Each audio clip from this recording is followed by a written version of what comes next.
اور 1898 تک انڈیا میں جو آدمی وائس رائے رہا، لارڈ کرزن، یہ وائس رائے رہا ہند کا، جب اس نے خواجہ صاحب کے مزار پر حاضری دی تو اس نے ایک جملہ کہا، اس نے کہا اے ٹام وچ از رولنگ آل اوور انڈیا۔ اس نے کہا کہ اس نے ایک جملہ کہا، اس نے کہا میں دیکھ رہا ہوں کہ پورے انڈیا کے اندر ایک قبر ہے،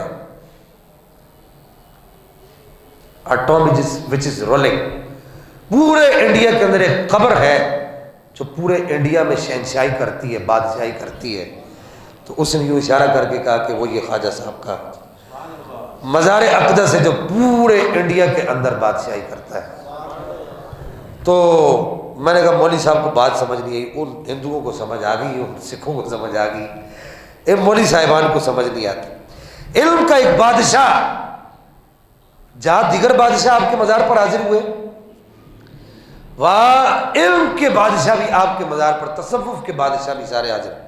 بادشاہ اورنگزیب عالمگیر نے اپنی زندگی میں 3 حاضریاں دی۔ شاہ جہاں بادشاہ 6 مہینے یہاں پر پڑا رہتا تھا۔ بڑے بڑے بادشاہ آپ کے پاس، ایک علم کا بادشاہ جسے دنیا اعلیٰ حضرت امام احمد رضا خان فاضل بریلوی کہتی ہے، یہ بھی یہاں پر ہر سال حاضری دیا کرتے ہیں۔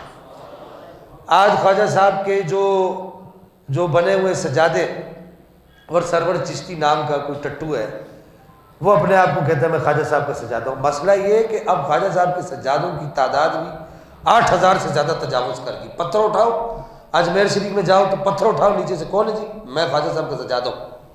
اتنے سجادے ہو گئے۔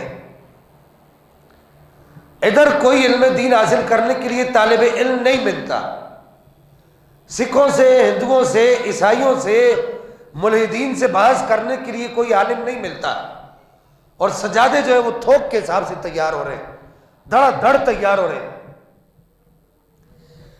تو آج جو ہے وہ نا اہل اور نا خلف جو سجادے ہیں، جنہوں نے یہ بڑی بڑی مونچھیں رکھی ہوئی، داڑھی کا نام و نشان نہیں ہے، اور شرکیہ جملے بولتے ہیں خواجہ صاحب کے مزار اقدس پر جا کر، ہم اس کو کنڈیم، اس کی مذمت کرتے ہیں، وہ جو شرکیہ جملے بولتے ہیں، آج ان کو جو ہے اور کوئی بات نہیں سوچتی، وہ یہی کہتے ہیں کہ جی جس کو تم اعلیٰ حضرت کہتے ہو اس کو تو کبھی یہاں پر آنے کی توفیق بھی نہیں۔ ایسا نہیں ہے، سیدی اعلیٰ حضرت ہر سال خواجہ صاحب کے عرس میں جایا کرتے تھے، اور آپ کو حیرت ہوگی ہر سال بڑے بڑے عمراء، وزراء، اور آپ کے مزار اقدس کے جو دیوان تھے اس وقت کے، شاہجہانی مسجد جو شاہجہان بادشاہ نے بنائی تھی، اس کے ممبر کے اوپر اگر کسی عالم کو بٹھاتے تھے تو وہ کوئی اور نہیں تھا، وہ میرے اور آپ کے اعلیٰ حضرت امام رضا خان صاحب فاضل بریلوی رحمہ اللہ تھے۔ وہ بیٹھ کر خواجہ صاحب کی آپ بیان کیا کرتے تھے، سیرت بیان کیا کرتے تھے، میرے اعلیٰ حضرت امام احمد رضا خان فاضل بریلوی رحمہ اللہ۔ جس دن اعلیٰ حضرت کا انتقال ہوا تو جہاں بریلی شریف کے اندر آپ کا سوئم منایا گیا، آپ کی سوئم میں قرآن پاک کی کل خوانی کی گئی، اسی طریقے سے اجمیر شریف کے اندر بھی بہت بڑا ایک کل خوانی کا اہتمام کیا گیا، اور یہ اعلان کیا گیا کہ آج رسول اللہ کے دین کا حقیقی وارث دنیا سے رخصت ہو گیا۔ یہ اعلان خواجہ صاحب کے مزار اقدس سے۔ روبرٹ نام کا جو اسٹیشن ماسٹر تھا پیلی بھیت کا، حضور سیدنا اعلیٰ حضرت امام احمد رضا خان صاحب فاضل بریلوی رحمہ اللہ جب خواجہ صاحب کے مزار پر ایک عرس میں جا رہے تھے تو رستے میں عصر کی نماز کا وقت ہو گیا۔ اب ظاہر وقت کا مجدد ہے، ایسا تو نہیں ہو سکتا کہ نماز بے جماعت پڑھے۔ آپ نیچے اتر گئے اور آپ نے جو ہے وہ، آپ جانتے ہیں نئی جگہ پر وضو وغیرہ کرنے میں وقت لگتا ہے، بہت سارے لوگ آپ کے ساتھ ہوئے، لیکن 10 لوگ آپ کے ساتھ بریلی شریف سے چلے تھے اعلیٰ حضرت کے ساتھ۔ تو وہ نماز کھڑی ہو گئی، اب اسٹیشن ماسٹر جو اس نے جو ایک وسل دیا، دوسرا دیا، تیسرا دیا، اور کوشش کی کہ کسی طریقے سے ریل کے انجن کو چلایا جائے، لیکن ریل کا انجن نہیں چلا۔ اب وہ ڈبے کھول کے چلاتے تھے تو وہ آگے کچھ، اب اعلیٰ حضرت کی نماز بھی تو کوئی ہماری طرح مولویوں کی طرح تو نہیں تھی نا، وہ تو اعلیٰ حضرت کی نماز تھی، وقت لگتا تھا اس میں۔ تو وہ کہتا ہے کہ ڈبہ کھول کے چلاتا تھا تو چلتا تھا، پیچھے کو انجن کو لاتے تھے ڈبے باندھ کے تو آتا تھا، آگے کو نہیں جاتا تھا۔ اعلیٰ حضرت نے سلام پھیرا تو دیکھا روبرٹ کھڑا ہوا تھا، آپ نے فرمایا تم کیسے کھڑے؟ کہا کہ بندہ نواز بڑی کوشش کی، یہ نہیں چلا، لیکن آپ میں نے جب آپ پر نگاہ پڑی تو میں سمجھ گیا کہ ہو نہ ہو یہ محمد کے در کا سچا فقیر ہے.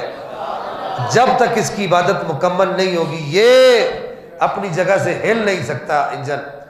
تو آپ نے پھر اس کے ساتھ جو بھی معاملہ تھا وہ کیا. آپ گئے, آخری درس آپ دے رہے تھے عرس خواجہ غریب نواز کا, تو روبرٹ اپنے بیوی بچوں سمیت جو ہے وہ کھڑا ہو گیا, رونے لگا, اس کی آنکھوں میں آنسو نکلے.